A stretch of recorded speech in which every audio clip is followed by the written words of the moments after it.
নমস্কাৰ বন্ধুসকল, মোৰ এটা নতুন মিনি ভ্লগলৈ আপোনালোকক স্বাগতম জনাইছোঁ। আৰু এতিয়া মই আহিছোঁ পথাৰলৈ। পথাৰত বিলাহী খেতি কৰা হৈছে। এয়া চাওক কিমান ধুনীয়াকৈ ফুল ফুলিছে আৰু তাত বিলাহীও লাগিছে। সৰু সুৰাকৈ সৰু এটা দুটা লাগি আছে আৰু বিলাহী বহুত ডোখৰ খেতি কৰিছে। এয়া চাওকচোন আপোনালোকে, মই দেখুৱাম আপোনালোকক। সকলোৱে কৰিছে আৰু খেতি প্ৰায় ৩-৪ বিঘামান কৰিছে আৰু কিছুমান ডাঙৰ হৈছে, কিছুমান সৰু হৈ আছে, পুলি ৰুইছেহে আৰু এইবিলাক সৰু হৈ আছে।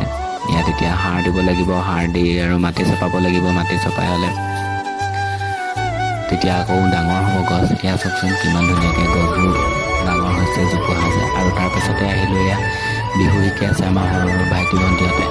তাতে বোলো অকণমান চাই লওঁ, চাবলৈ আহিলোঁ। তেতিয়া আমাৰ সৰুকাললৈ মনত পৰি গৈছে, আমিও আগতে এনেকৈ শিকিছিলোঁ। এতিয়া বাৰু ইমান নাই। আহিছোঁ আজিলৈ তেন্তে আকৌ এটা নতুন